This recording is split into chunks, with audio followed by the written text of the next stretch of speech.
Hi, this is Mika Coleman with Leverage, Tax Deed, and Overage Education. And today I want to talk about the real truth about Florida overages. Okay, you guys, I'm about to give you guys some really good stuff because honestly, in my opinion, I was like, Florida is a little bit all over the place.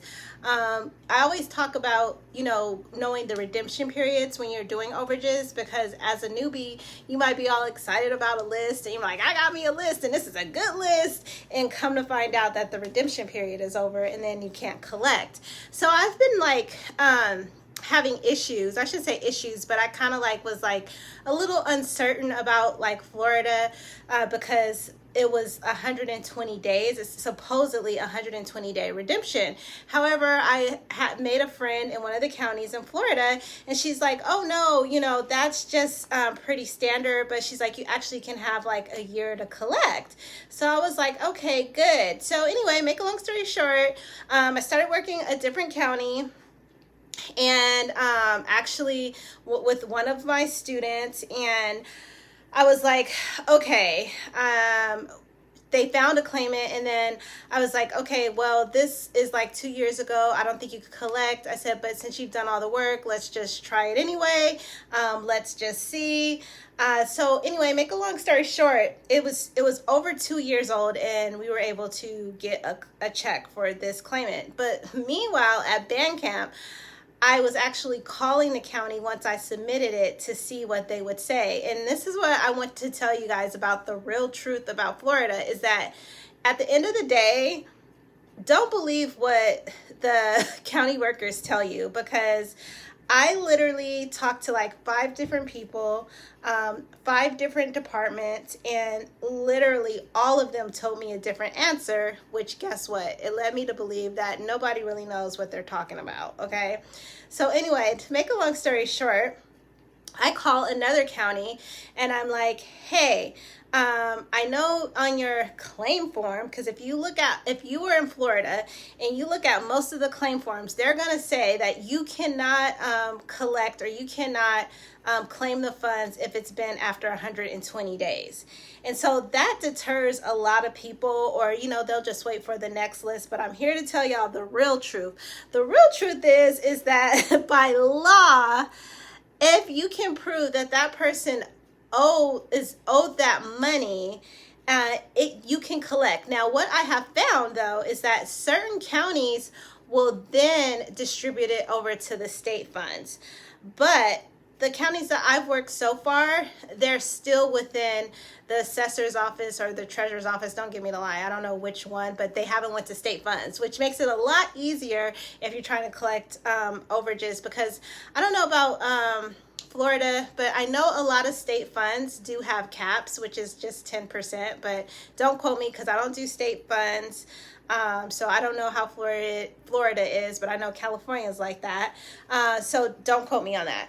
But what I wanted to get to tell you is just the real truth about Florida. I usually like to do Florida, especially for my cohort groups, when I'm working people that want to get a quick turnaround, because, you think, okay, it's 120 days. That means they're going to move. They're going to be fast and efficient. That's also not necessarily true.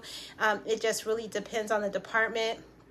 I think the least that I've seen, or I should say the most efficient that I have seen in Florida, is a 60-day turnaround. And that's me, contacting them about every week and emailing them just to get an update. So I just wanted to kind of give you guys, only because I like to tell people my experiences, because it kind of it was weighing on me a little bit, because I'm like, is it really 120 days?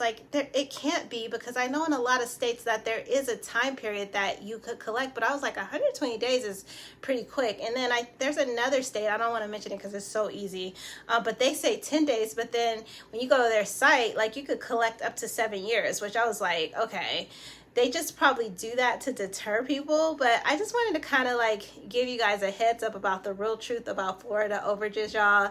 They be BSing, okay? Because this one particular county, the lady was like, oh, it's only 120 days, and I'm doing this video today because I got the check today, okay? Did I? I don't know where I did the check. I would have showed you guys. But anyway, yeah, so I just wanted to do that video about the real truth about Florida. Even though they say that their redemption period is 120 days, that is not necessarily true.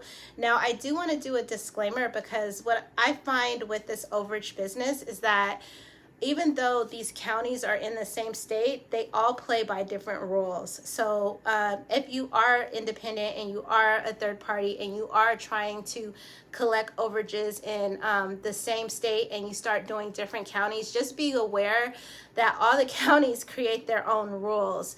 So you just have to be very cognitive of that. And I always tell people, you know, when I'm working with my students or if I'm in the cohort, that's why I kind of do all the legwork, which means I'm calling.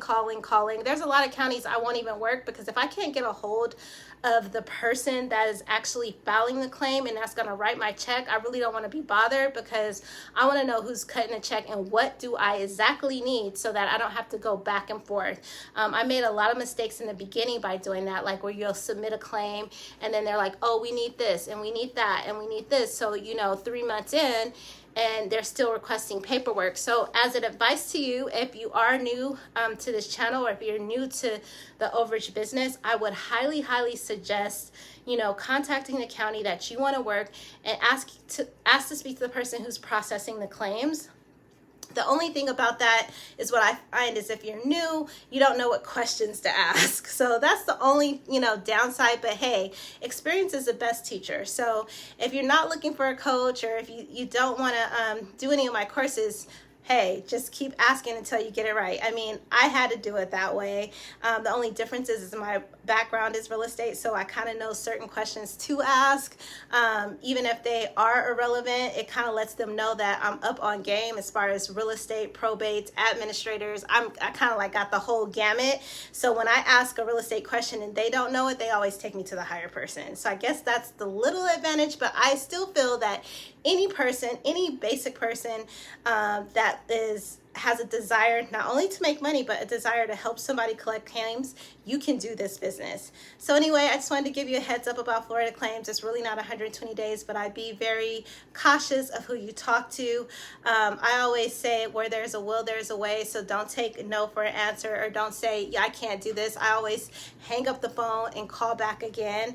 Or what I found that has really worked lately is I'll ask the contact for an email, and what I've noticed is that they're CCing all these people, and I'm like, great, because now I'm a CC all y'all too. It shows me all the people, so if I don't get an answer to her, then I start emailing the other person, or I'll call the county and ask for the other person. So I like that too. So it's always good to get a contact and an email as well, because sometimes they can answer an email faster than they can pick up a phone or call you back. So anyway, I wanted to give you my 2 cents on Florida claims and the real truth about Florida. I hope this helped.